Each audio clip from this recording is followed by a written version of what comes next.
Olá, meus queridos irmãos, sejam bem-vindos mais uma vez aqui ao nosso ambiente de culto. É um ambiente virtual, é verdade, mas o que importa é o mesmo sentimento, o mesmo espírito. É nós estarmos irmanados a partir do que Cristo Jesus fez por nós e nesse mesmo sentimento, mesmo em nossos lares, mesmo em nossas casas, desejosos de prestar um culto a Ele. Então esse é o meu convite dessa manhã, que você verdadeiramente possa arrefecer um pouquinho aí dos seus sentimentos, das suas ansiedades, que você possa voltar todo o seu coração para Deus e para tudo aquilo que iremos fazer, adorá-lo, para orar, para colocar diante dele as nossas ansiedades, mas também para ouvir a sua voz, a sua palavra. Então vamos separar esse momento, vamos orar juntos para que o nosso coração e a nossa mente se organizem e dessa forma a gente juntos possamos prestar um culto ao Senhor, adorá-lo por quem Ele é e pelo que Ele fez em nossas vidas. Convido você a orar comigo nesse momento. Pai Santo, Deus de amor, é com muita alegria que nos encontramos mais uma vez, mesmo que não estejamos olhando uns para os outros agora nesse momento de modo direto, estamos todos com o mesmo sentimento, o sentimento inclinado a Te adorar, a Te servir, a prestar um culto ao Senhor, que é digno de recebê-lo. Por isso, Pai Santo, em nome de Jesus, acolhe no Teu trono de graça aquilo que iremos lhe ofertar, mesmo na imperfeição da nossa adoração, que o Senhor possa analisar o fundo e a sinceridade do nosso coração, que o Senhor possa receber em Tuas mãos as nossas orações, a nossa adoração, mas também temos o desejo de, nesse dia, nesse momento, ouvir a Sua voz por meio da exposição da Tua palavra. Que o Senhor possa falar conosco. Esse é o nosso desejo, essa é a nossa oração. E a fazemos não pelos nossos méritos, mas no mérito daquele que comprou as nossas vidas derramando o seu sangue, Jesus Cristo, nosso Senhor e Salvador. Amém. Convido você a adorar conosco nesse momento.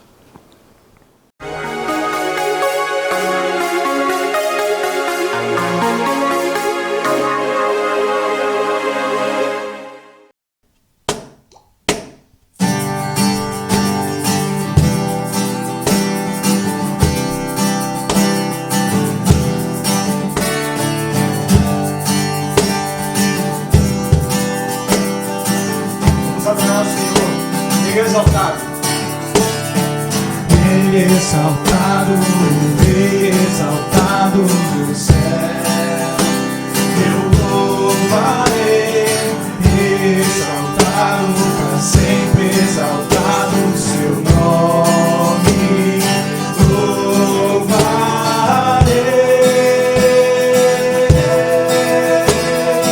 Ele é o Senhor, sua verdade vai sempre reinar.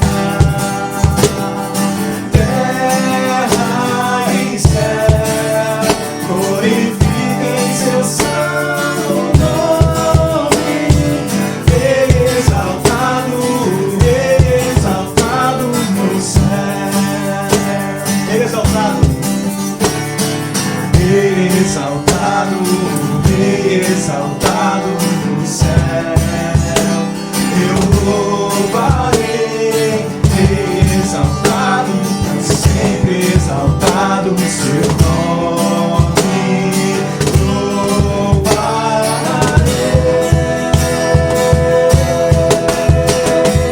Ele é o Senhor, sua verdade vai sempre reinar.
seja sempre exaltado na sua vida também.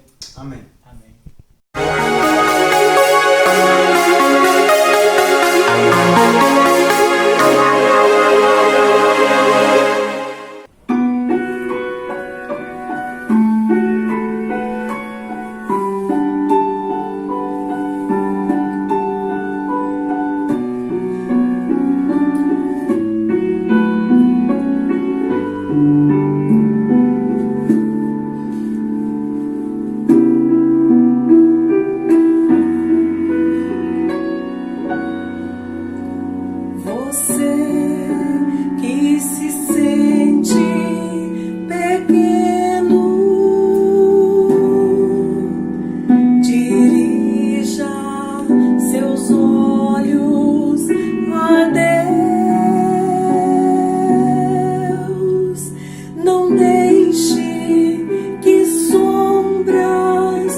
Deus sabe, Deus ouve, Deus vê.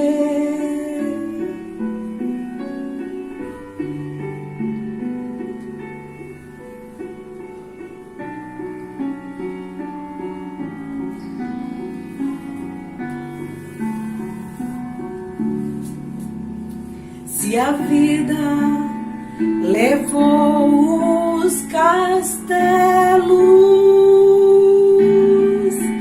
que em sonhos você construiu,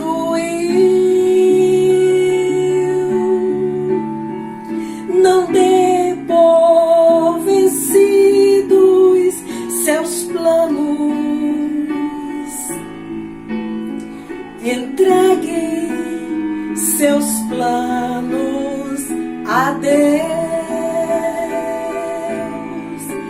Deus sabe o que vai dentro da alma. Deus ouve a oração suplicante. Deus vê sua angústia e o acalma. Deus faz de você um gigante. Deus sabe o que vai dentro da alma.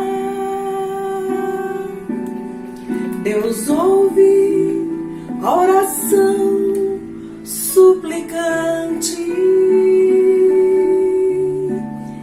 Deus vê sua angústia e o acalma. Deus sabe, Deus ouve, Deus vê. Deus sabe, Deus ouve, Deus vê.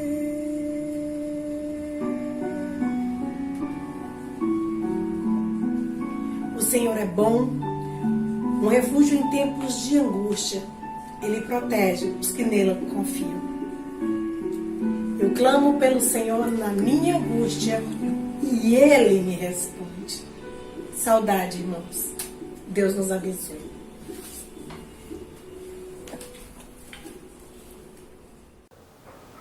Meus irmãos queridos, vamos dar continuidade à nossa série de reflexões no livro de Atos.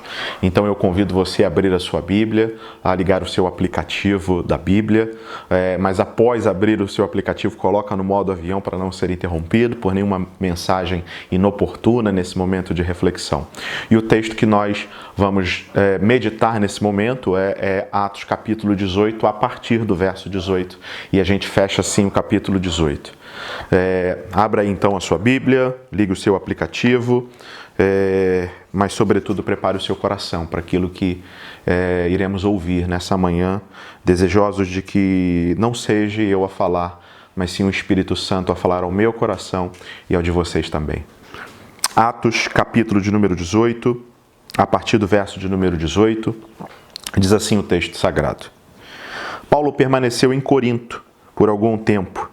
Depois despediu-se dos irmãos, navegou para a Síria, acompanhado de Priscila e Áquila. Antes de embarcar, rapou a cabeça em Cencreia devido a um voto que havia feito. Chegaram a Éfeso, onde Paulo deixou Priscila e Áquila. Ele, porém, entrando na sinagoga, começou a debater com os judeus. Pedindo eles que ficasse mais tempo, não cedeu. Mas, ao partir, prometeu: voltarei se for da vontade de Deus. Então, embarcando, partiu de Éfeso. Ao chegar a Cesareia, subiu até a igreja para saudá-la e depois desceu para Antioquia. Depois de passar algum tempo em Antioquia, Paulo partiu dali e viajou por toda a região da Galácia e da Frígia, fortalecendo todos os discípulos. Enquanto isso, um judeu chamado Apolo, natural de Alexandria, chegou a Éfeso. Ele era homem culto e tinha grande conhecimento das Escrituras. Fora instruído no caminho do Senhor e com grande fervor falava e ensinava com exatidão acerca de Jesus, embora conhecesse apenas o batismo de João. Logo começou a falar corajosamente na sinagoga. Quando Priscila e Áquila o ouviram, convidaram-no para ir à sua casa e lhe explicaram com mais exatidão o caminho de Deus. Querendo ele ir para Caia, os irmãos o encorajaram e escreveram aos discípulos que o recebessem. Ao chegar, ele auxiliou muitos que pela graça haviam crido, pois refutava vigorosamente os judeus em debate público, provando pelas Escrituras que Jesus é o Cristo. Eu convido vocês mais uma vez a orarem comigo nesse momento, para que a partir disso a gente possa explorar esse texto e aplicar algumas coisas para as nossas vidas. Pai justo, Deus de amor, Deus da palavra encarnada, rogamos ao Senhor que nesse momento o Senhor possa preparar os nossos corações para a mensagem do texto lido, que ela possa ter um impacto em nossas vidas de modo a produzir em nós semelhança de Cristo. Abençoe-nos, portanto, Pai, é o que te pedimos e fazemos em nome de Jesus. Amém. Deixe-me rapidamente, antes de entrar em todo o assunto que pretendo, esclarecer como eu pretendo trabalhar o fluxo dessa mensagem, porque não a farei como costumo fazer, explorando pontos muito específicos dentro do texto, mas a minha ideia nesse nosso encontro é fazer um fluxo lógico, um desencadeamento dinâmico daquilo que eu leio nas Escrituras e que reflito a partir desse texto. Mas antes ainda disso, eu quero só colocar o pano de fundo histórico, porque gosto que essas coisas fiquem bem claras, o contexto de todo esse texto, até porque esse pequeno trecho das Escrituras fala de um período histórico muito longo. O que Lucas está fazendo aqui é sintetizando basicamente 2 viagens missionárias do apóstolo Paulo. O que ele está fazendo aqui é descrevendo o final da viagem missionária do apóstolo Paulo, da sua segunda viagem missionária. Nós sabemos, aqueles que têm um pouco mais de familiaridade com as Escrituras, que o apóstolo Paulo é conhecido por 3 grandes viagens missionárias no seu período apostólico, nas regiões de Roma, dentro do Império Romano. Então, Paulo, junto com alguns companheiros de viagem, fizeram alguns trajetos onde eles pregaram o evangelho em determinados locais, fortaleceram igrejas, e eles foram fazendo esse trabalho missionário ao longo de seu ministério. E ele fez 3 grandes viagens missionárias. Então, o que Lucas está narrando nesses primeiros versos é o fim da viagem missionária de Paulo, quando ele sai de Corinto e vai passando por algumas cidades, chega a Antioquia e depois chega a Jerusalém. Paulo havia prometido que retornaria a Jerusalém para levar oferta aos pobres. Havia o concílio, nós já falamos sobre o concílio de Jerusalém, dentro do texto da carta do livro de Atos. Então há uma promessa de retorno para que com esse retorno ele trouxesse ofertas para a igreja e para o povo de Jerusalém, que estava sofrendo com uma grande fome. Então o desfecho dessa segunda viagem missionária é Jerusalém, mas depois Lucas começa a narrar o segundo ou o terceiro movimento paulino, que é a terceira viagem missionária de Paulo, que provavelmente vai culminar no futuro com a sua morte em Roma. Ou seja, o período histórico ele é muito longo, apesar de Lucas tratar isso de modo muito sintético. Então, e dentro desse período surge essa figura de Apolo, que me referirei a ele durante a minha reflexão em um determinado momento, mas o pano de fundo histórico desse pequeno trecho, ou seja, está tratando de um grande período cronológico. Então, é o desfecho da segunda viagem missionária de Paulo e o início da sua terceira viagem é o que Lucas trata nesse pequeno trecho. Ele não esmiuça isso, mas de modo sintético ele apresenta esse percurso. Nós temos mais dados sobre esse assunto quando lemos as cartas paulinas. Bom, tendo esse pano de fundo em mente, já solidificado, sobre isso que Lucas tenta tratar, eu queria pensar com vocês a partir desse texto sobre um tema muito específico, porque vejo esse tema emanar das Escrituras, e o tema somos catedrais em construção, ou catedrais em construção, mas a referência é nós somos catedrais em construção. E gosto dessa referência até porque nos remete à ideia de igreja, também nos remete à ideia de igrejas com as suas arquiteturas medievais, que eu particularmente sou apaixonado. Foi uma triste notícia para todos nós ver o incêndio de Notre Dame, por exemplo. Mas uma coisa que nós pensamos quando pensamos nessas grandes catedrais é que são construções de longos períodos e onde ao longo desses períodos cada pedaço, cada tijolo assentado, ele tem o seu significado, a sua importância. Todo desfecho arquitetônico de uma grande catedral, ele tem um propósito, e às vezes pode ser acústico, mas ele tem um propósito, às vezes, religioso, tenta expressar alguma coisa do significado da fé. Uma outra catedral que talvez fique mais fácil de você visitar, que eu acho de uma arquitetura linda e também há evidências ali que demonstram toda a expressão de culto, é a Catedral Presbiteriana do Rio de Janeiro. Olha, uma visita possível, embaixo dela tem um museu da própria catedral, onde você pode conhecer um pouco da história dela. Mas eu queria que você ficasse com esse conceito de catedral na cabeça. E eu queria que você alinhasse esse conceito com a sua vida, com as nossas vidas. E eu espero que ao longo da reflexão que pretendo propor aqui, isso vá se elucidando ao longo da minha fala. Por quê? Porque todo o percurso que eu vejo Lucas tratando nesse trecho que foi lido, nesse trecho que dividimos agora nesse momento, eu vejo um fluxo de construção da espiritualidade cristã, um fluxo de construção de uma vida cristã. Por isso que eu falei que a minha mensagem nessa manhã tem o propósito de ser esse apanhado dinâmico, como um grande fio condutor que você pode ir acompanhando o seu desenrolar, que evidencia uma construção que inicia em nós. E aí eu começo tentando responder à luz desse texto onde inicia essa nossa história de caminhada, ou onde se iniciam os fundamentos dessa catedral que somos nós, que a partir desses fundamentos, tijolos são lançados ao longo da nossa história de vida, ao longo da nossa caminhada, e dessa forma nós começamos a nos tornar catedrais para a glória de Deus, grandes edifícios que representam e apontam a glória do Senhor Jesus Cristo.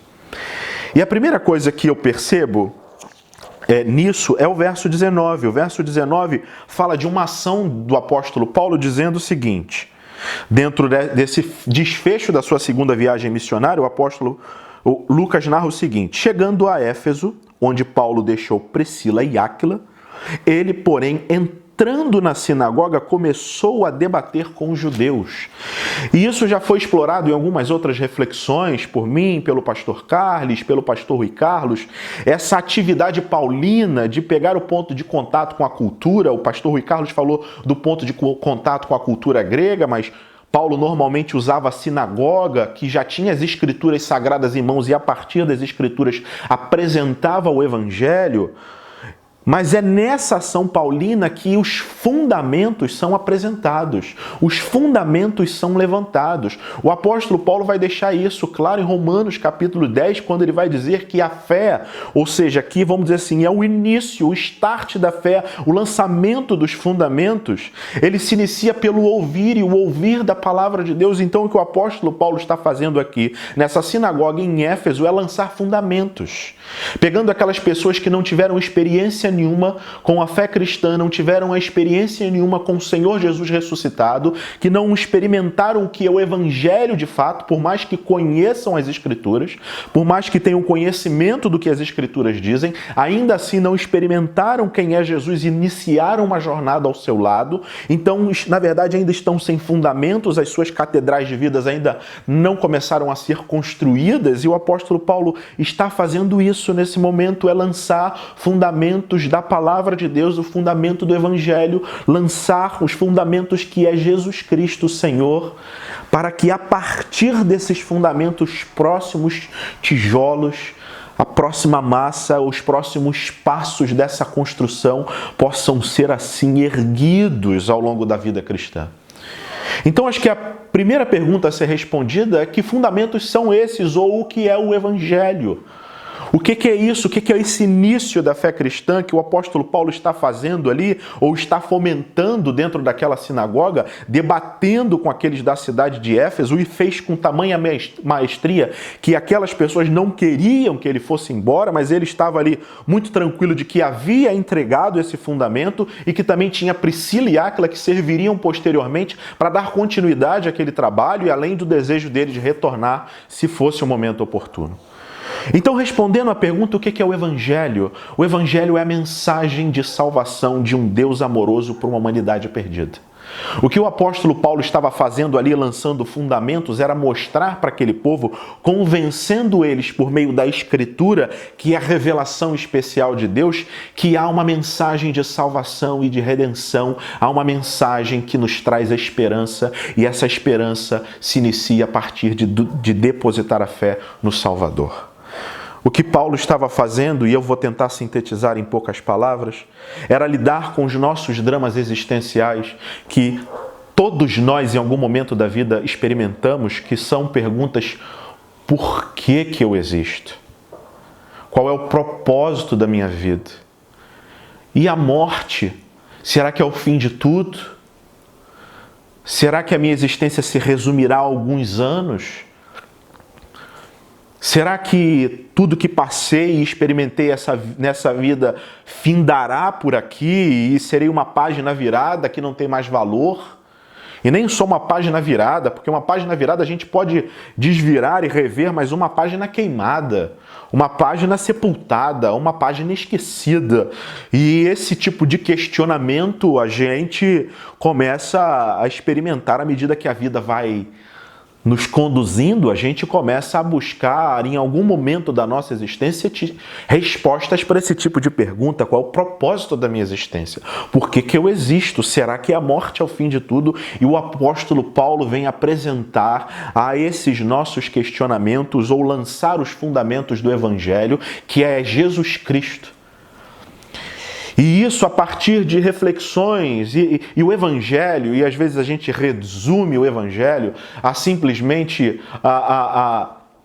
ao momento pascal de Jesus, que seria o momento onde ele entrega a sua vida, o momento onde ele é sepultado e o momento da sua ressurreição, mas a gente esquece de perceber que, segundo as Escrituras Sagradas, Jesus já era o Cordeiro de Deus imolado antes da fundação do mundo. Então o Evangelho começa em Gênesis capítulo 1, quando o texto sagrado diz que no princípio criou Deus os céus e a terra. Ou seja, no princípio o Criador já criou algo com propósito, com expectativas, com um curso a ser percorrido, e consciente também de que nesse percurso nós falharíamos, nós pecaríamos, nós nos desviaríamos. Por isso Jesus já era o Cordeiro imolado antes da fundação do mundo, porque Jesus não é plano B, Jesus não veio consertar algo que errou no caminho, não. Jesus sempre foi o plano A, o plano redentor, sempre foi a mensagem de salvação. Então o que o apóstolo Paulo está fazendo dentro daquela sinagoga, debatendo a partir das Escrituras, é mostrar que Jesus está em toda ela.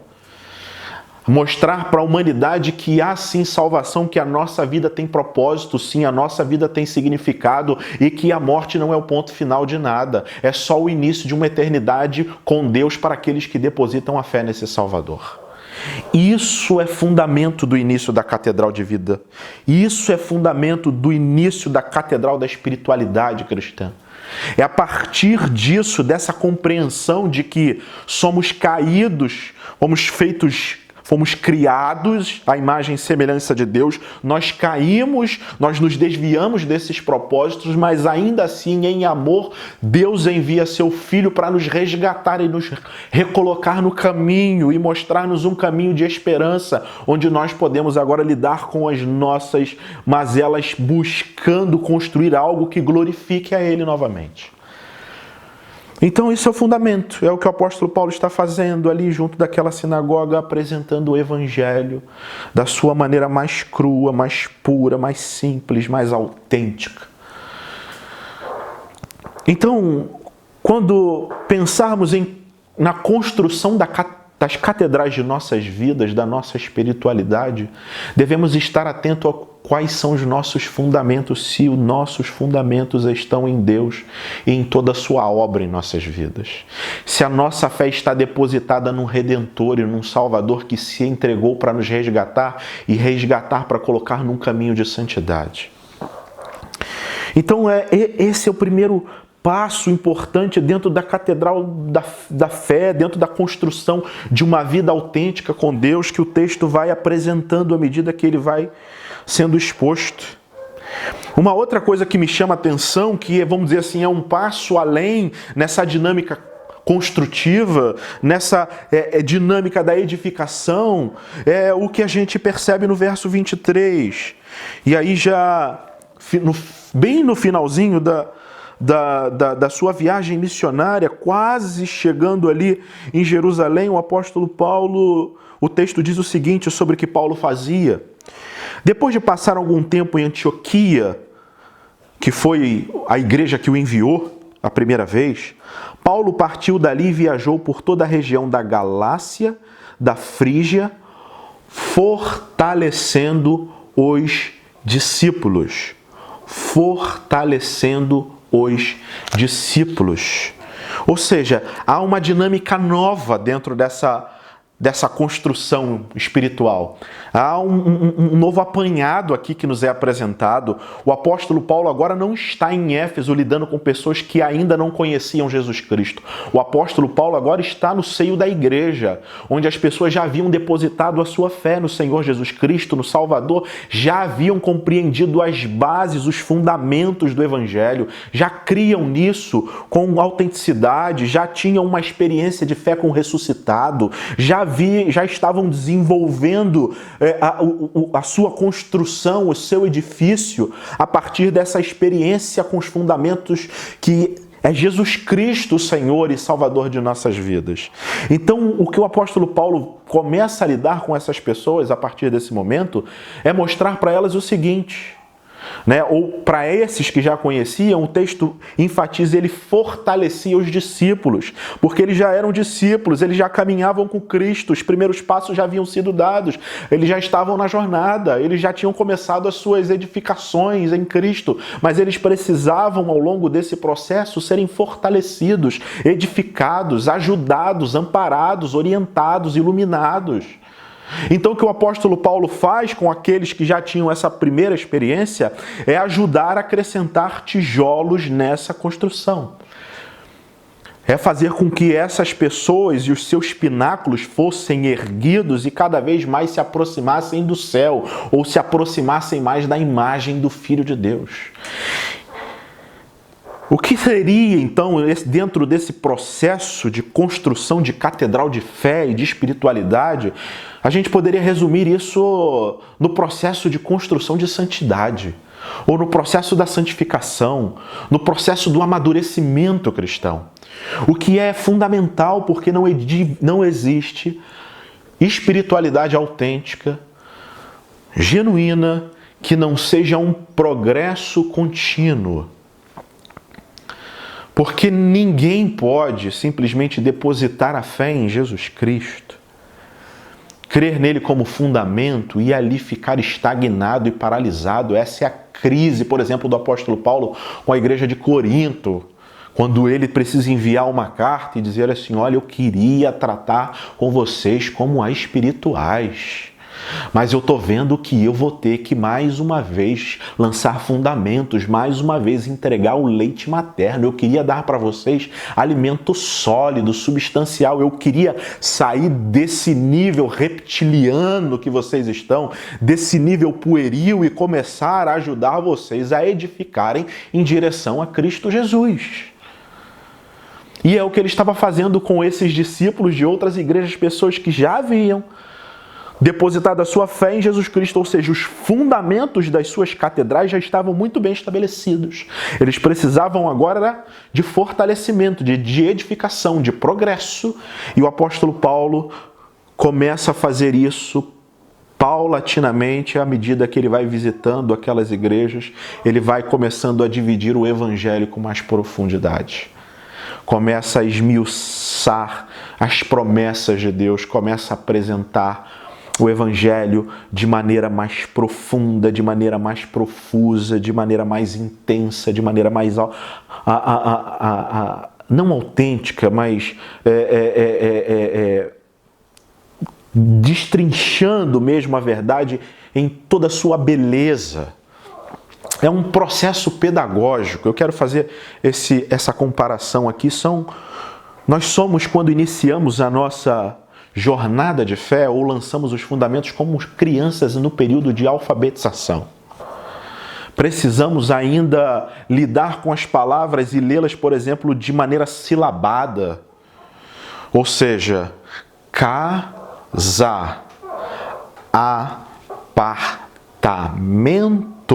E à medida que a gente vai amadurecendo do ponto de vista pedagógico, a gente já começa a ler as coisas não mais de forma silabada, mas de maneira mais completa. E à medida que nós vamos avançando, a gente começa a ler palavras mais complexas de maneira muito mais natural e daqui a pouco a gente aprende a falar paralelepípedo.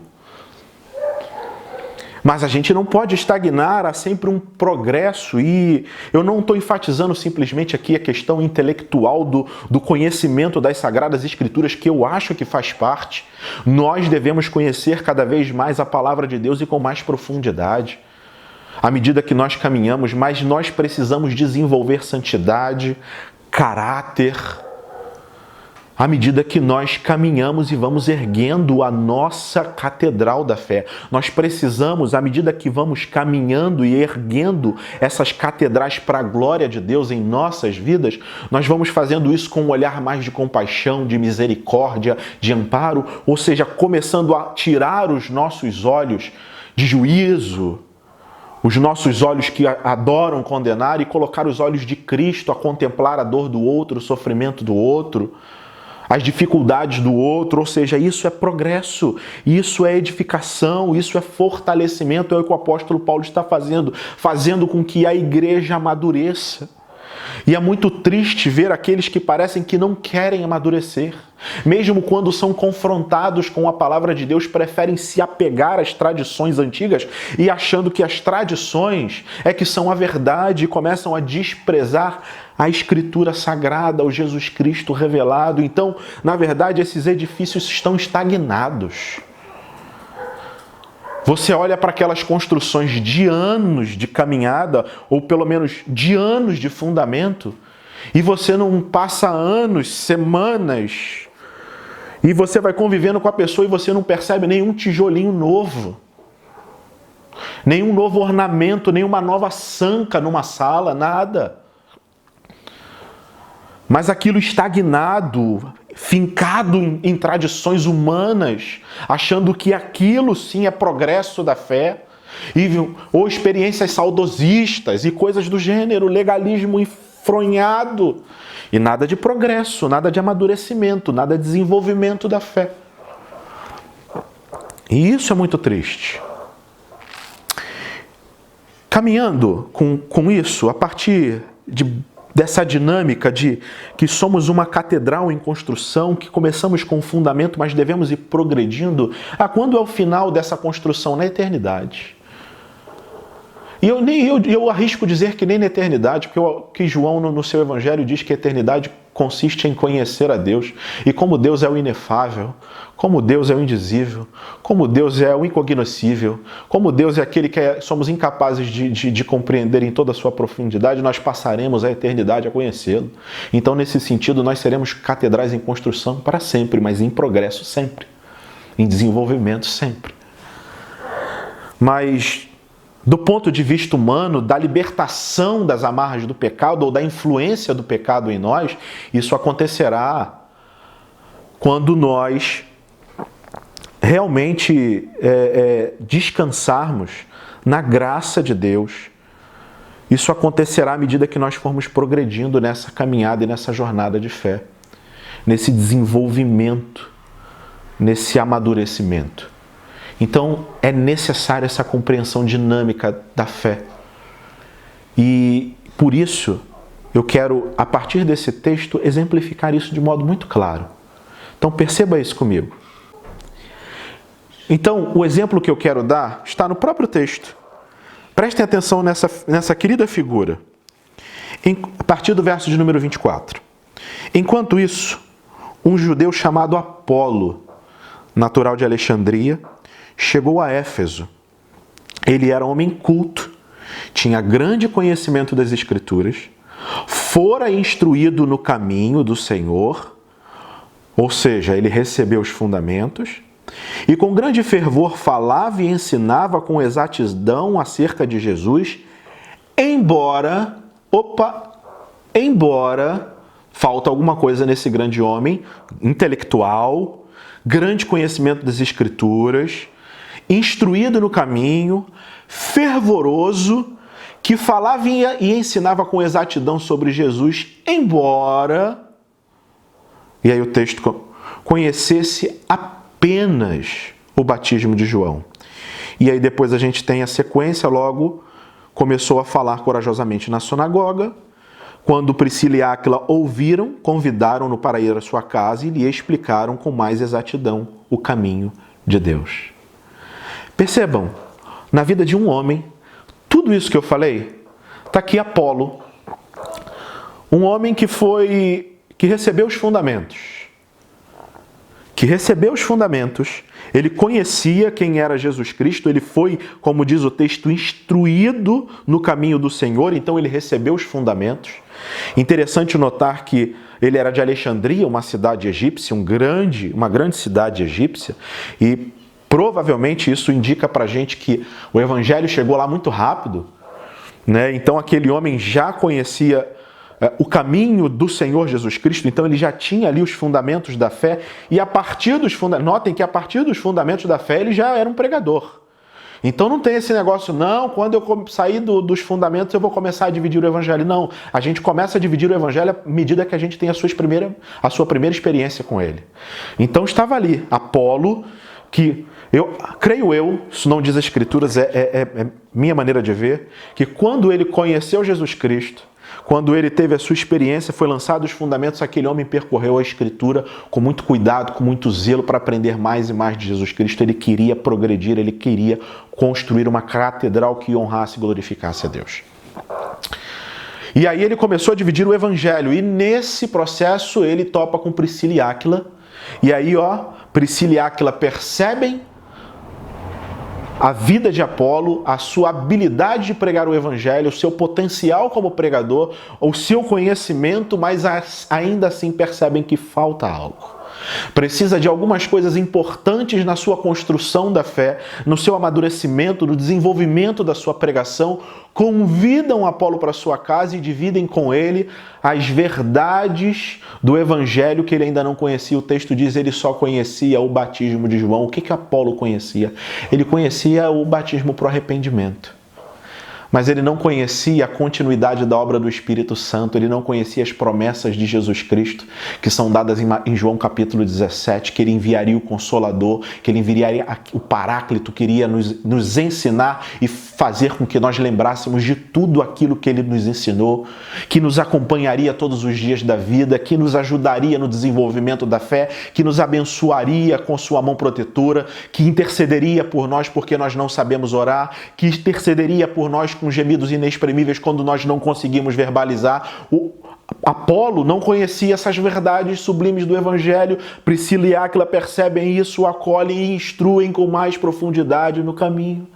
Ou seja, ele recebeu os fundamentos e ele foi fortalecido, ele foi ajudado, ele foi amparado e ele foi desenvolvido, se tornando um grande pregador, um grande anunciador do Evangelho. Há quem acredite, alguns eruditos, que o livro de Hebreus, que nós não conseguimos identificar o seu autor, muitos acreditam ser Apolo o seu autor. Mas a gente não tem como precisar isso, são conjecturas teológicas. Mas a gente percebe ao longo da Escritura, e até mesmo como no finalzinho a recomendação dele, como esse rapaz foi se desenvolvendo da fé. Então, a partir disso, de toda essa exposição que eu fiz, eu quero finalizar com o convite de duas aplicações práticas que emanam para mim do texto. Eu espero que tenha ficado muito claro como é que se dá esse processo construtivo em nossas vidas de uma catedral que glorifique a Deus. Nós somos dessas catedrais em construção que tem como propósito de glorificar a Deus e honrá-lo em toda a sua majestade, em toda a sua honra. Então, eu espero que a partir disso você perceba que isso deve acontecer em nossas vidas, mas há duas dinâmicas aqui importantes. A primeira dela é que esse desenvolvimento não acontece de modo solitário, ele é comunitário. Percebam que aquela sinagoga em Éfeso que recebeu os fundamentos do Evangelho, recebeu por Paulo e eles estavam ali em comunidade quando receberam. Percebe que o fortalecimento se deu em um ambiente comunitário quando o apóstolo Paulo visitou algumas igrejas e começou a fortalecer os discípulos. E percebam que quando Apolo precisou de amadurecimento de fé, ele foi acolhido por Áquila e Priscila. Então não existe construção de catedral de fé nenhuma isoladamente. Isso só é vivido no ambiente comunitário, relacional, íntimo, onde nós dividimos uns com os outros as nossas experiências de fé e aquilo que temos aprendido do Evangelho, aprendido de Cristo Jesus. E à medida que nós vamos aprendendo isso, nós vamos dividindo com os outros e vamos juntos edificando essa catedral. Juntos somos a igreja do Senhor, então não podemos descaracterizar esse aspecto comunitário num ambiente comunitário, até mesmo que as Sagradas Escrituras são interpretadas com autenticidade. É no ambiente comunitário que nós dividimos a nossa experiência e ajudamos uns aos outros no desenvolvimento da fé. Mas com isso, e aí eu quero pontuar a segunda coisa prática, isso não elimina a nossa responsabilidade pessoal, individual, a nossa subjetividade nesse processo de edificação. E eu faço quando eu levo a sério os meus momentos devocionais, os meus momentos de oração, os meus momentos pessoais com Deus, mas eles também não se encerram nesse momento de solitude, eles reverberam na experiência comunitária. É um ambiente de troca. Eu me desenvolvo no meu momento pessoal com Deus e esse momento pessoal com Deus ecoa na comunidade. A comunidade me fortalece, me edifica e me ajuda a desenvolver a minha espiritualidade pessoal e subjetiva. E, ou seja, essa espiral, e vou usar mais uma vez essa ilustração que já fiz em outro momento, mas agora com esse tônus, com essa ênfase, ou melhor, retomando a ideia da catedral, à medida que eu vou tendo essa experiência, os tijolos da minha fé, da minha catedral, que vai subindo, seu pináculo sendo desenvolvido com o propósito de glorificar a Deus, de ser mais parecido com Jesus Cristo, vai acontecendo à medida dessa dinâmica pessoal e relacional vai sendo desenvolvida. O que nós não podemos é ficar estagnados, é não progredirmos. Não estou dizendo que às vezes nesse processo, nesse progresso de construção, paredes caiam. Estruturas que nós lançamos e talvez de modo prematuro, talvez sem o devido amparo e suporte, por conta do nosso pecado, coisas não venham ruir. E a gente tem que lidar de vez em quando com os escombros que a nossa vida produz. Mas a gente tem que ser, nesse momento, e aprendendo com o Evangelho, capazes de nos arrependermos, reorganizar e continuar. Progredindo, edificando, lançando tijolo a tijolo. Então esse é meu convite para a sua vida, para a minha vida, que nós sejamos catedrais em edificação contínua para a glória de Deus. Eu queria convidar você a orar comigo nesse momento. Mas antes de eu orar, eu só quero avisar que o culto não vai acabar após essa oração. Haverá um momento onde a igreja dividirá os seus avisos e eu retornarei posteriormente para dar a bênção final. Mas, então eu vou orar com vocês nesse momento, aguarde mais um pouquinho e depois eu retorno para impetrar a bênção final e assim encerrar o nosso culto. Mas vamos orar antes. Pai de amor, Senhor querido, é diante do Senhor que nos curvamos nesse momento, certos do seu cuidado, do seu amor e do seu amparo sobre nossas vidas e suplicando ao Senhor que nos ajude nesse processo de construção, de edificação. Nos ajude, Senhor, a progredir em nossa fé e nossa espiritualidade com vistas a nos parecermos mais com Cristo Jesus, nosso Senhor, com vistas a glorificar ao seu nome. Nos ajude para que nesse processo, nesse desenvolvimento, nós possamos fazer isso tanto nas nossas experiências pessoais e particulares com o Senhor, no nosso quarto, fechado em secreto, mas também no ambiente comunitário. Que esse ciclo espiritual nos ajude a desenvolvermos juntos maturidade que glorifica o teu nome. Essa é a nossa oração e a fazemos em nome de Jesus. Amém.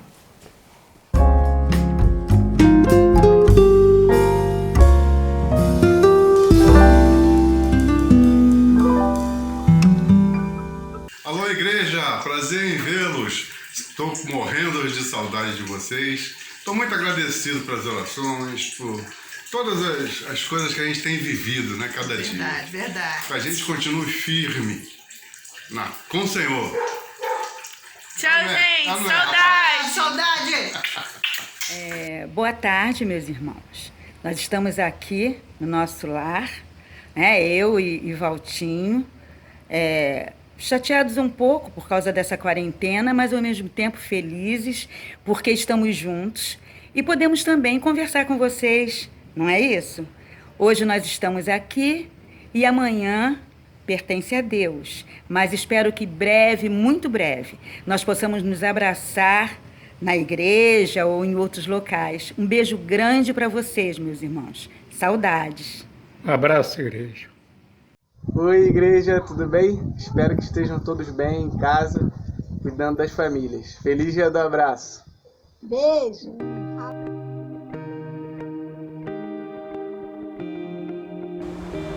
Meus irmãos, a nossa semana está só começando e a gente tem muita coisa importante para te lembrar e para que você participe.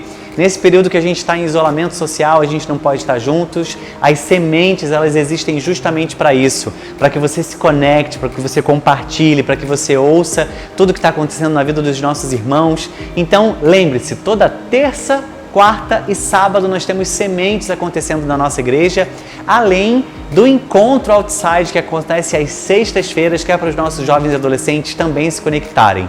Não fique sozinho.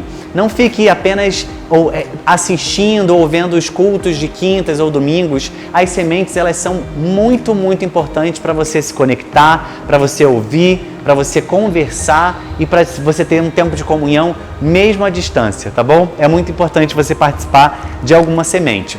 Nos domingos, sempre depois do culto, a gente tem a Escola Bíblica Discipuladora acontecendo. Antigo Testamento e Novo Testamento, duas classes maravilhosas para você se manter conectado com a Palavra de Deus, mesmo estando em casa. E uma novidade, os adolescentes passaram a se reunir também online. A nossa professora querida Natália Campos é a professora dos adolescentes, que também estão estudando aí um período da história do povo de Israel no Antigo Testamento. Sem falar no Memo Kids, que tem as reuniões para crianças, para os kids e para os juniores, sempre depois do culto da manhã também. Você não pode perder esse período de aprendizado que é extremamente importante para cada um de nós. Ou seja, nossa igreja continua em movimento, a gente continua conectado, a gente continua aprendendo, crescendo no conhecimento do Senhor e assim a gente vai espalhando as boas novas do Evangelho. Então você pode chamar seu vizinho, seu parente, seu amigo, aquele que não é crente, para também participar das sementes e das escolas bíblicas que estão acontecendo. Vamos ficar juntos!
cantamos aleluia, cantamos aleluia, cantamos aleluia, o Cordeiro venceu. Cantamos aleluia, cantamos aleluia, cantamos aleluia, o Cordeiro venceu. Cantamos aleluia, cantamos aleluia, cantamos aleluia, o Cordeiro venceu.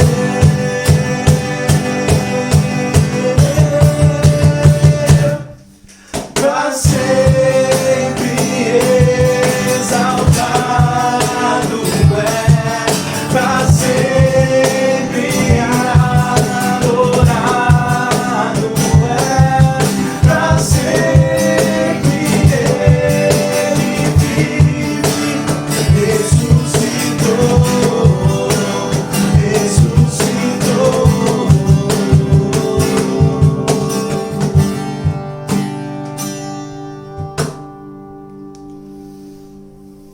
Amém.